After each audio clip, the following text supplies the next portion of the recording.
many of you love to walk in nature, especially during COVID? It was a great time, right? Right? But one of my favorite things to see is to see, look at the deer, look at nature, watch the birds migrate, and you could see how they are in their natural state, in the seasons, and that was something beautiful we could look at. During COVID, we could see them in their natural state, even though we weren't in our natural state, but we could watch them.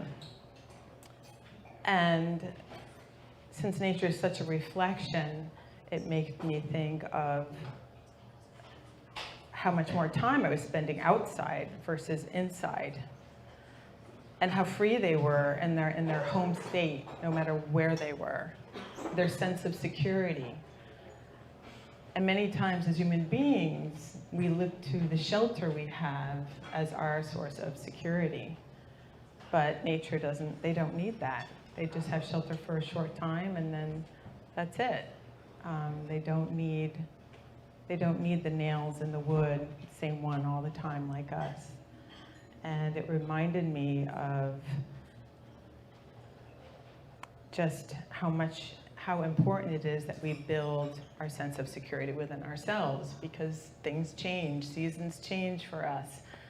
Life, we have hills and valleys, just like the animals that we have to make our lives through. And when I think about the people in Ukraine right now, their lives are just, we can't even imagine the moments where they don't know where they're going to be, they don't know where they are at any time.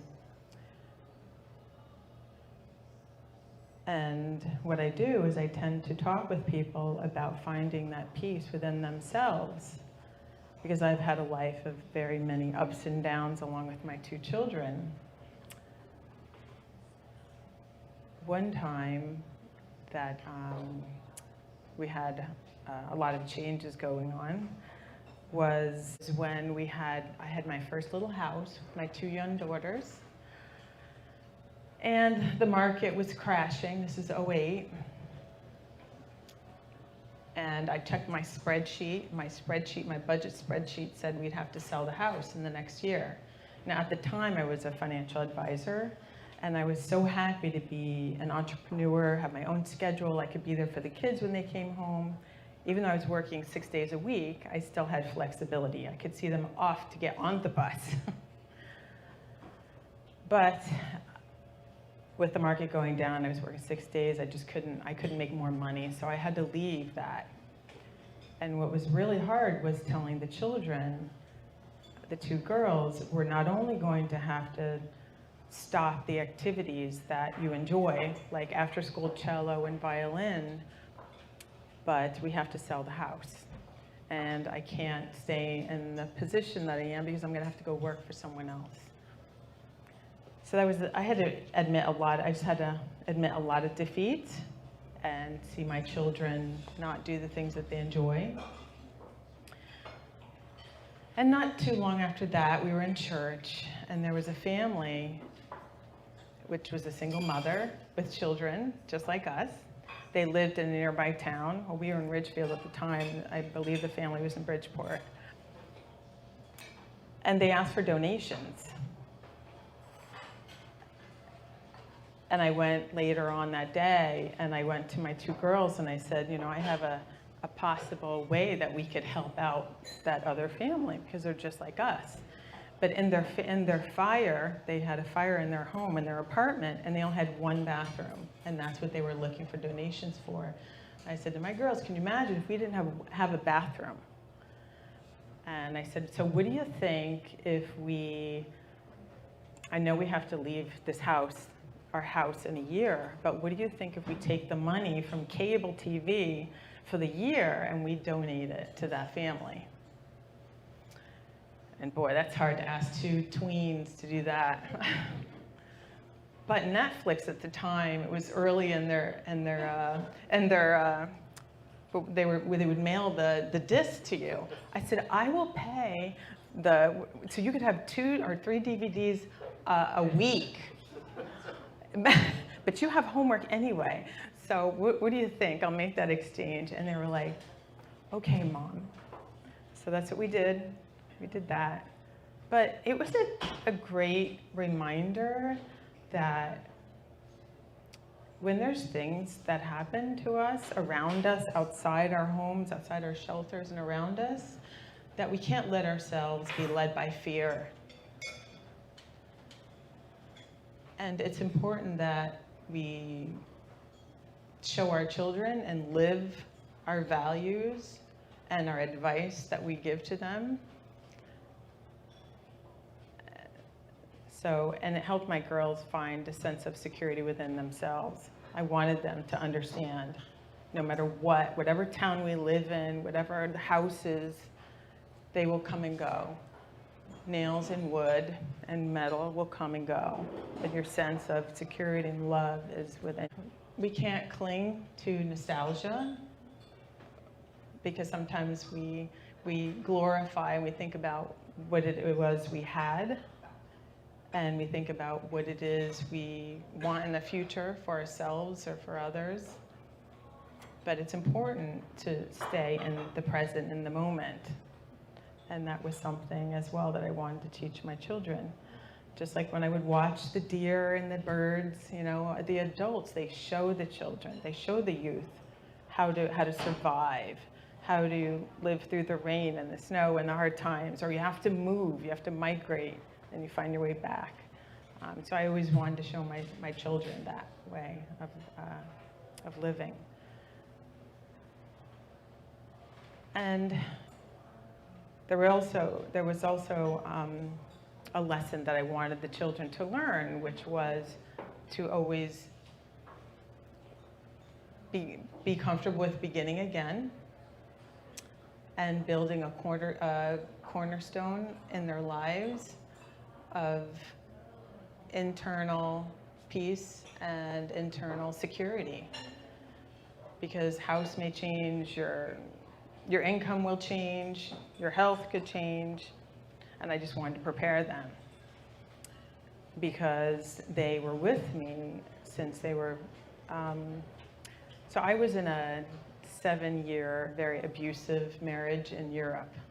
I met someone when I was 21, some of you may know this, and I went off to Europe, and I couldn't get away. But 7 years later, I got away with the 2 children in tow and came back to the US. And I began my life all over again. So I worked during the day, went to school at night, and my girls would watch me study. But then a year later, he stole them from the US and took them to Europe.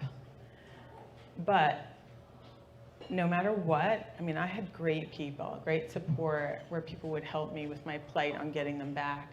So for the couple of months it took me to get them back, I stayed in school, I kept my job, I did everything I was supposed to do to keep my independence. Because, you know, a lot of Americans, you don't really realize what it's like to lose your freedom and your independence out of the country, in a country where someone's holding the passports. I probably could have gotten out, maybe alive, I don't know. But I wouldn't leave without my children. So, and sorry, you think about Ukraine and those people. You think about the children that are there and they can't, they're gonna go through. So, when I came back from Romania, I had my freedom again here in America. I was born here, I'm from here. I just would not let anyone take away my freedom or my independence again.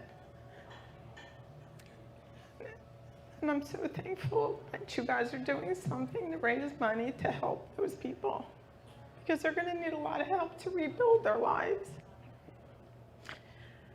And if any of them can come here, go to other countries, they're really gonna look to other people to lift them up and help them rebuild their lives and their sense of security from inside, because they lost their homes.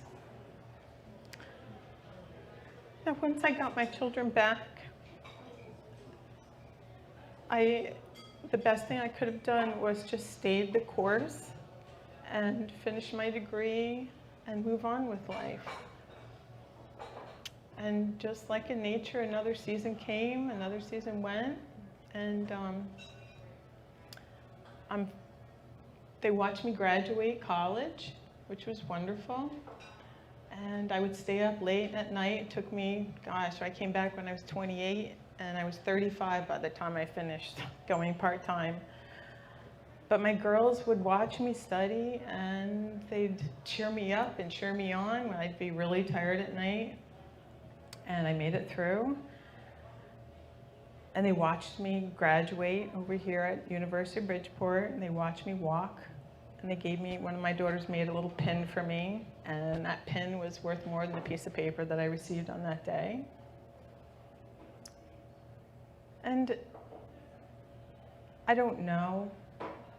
Well, it was funny, once I graduated, they said, "Mom, I am not going to do it like you did.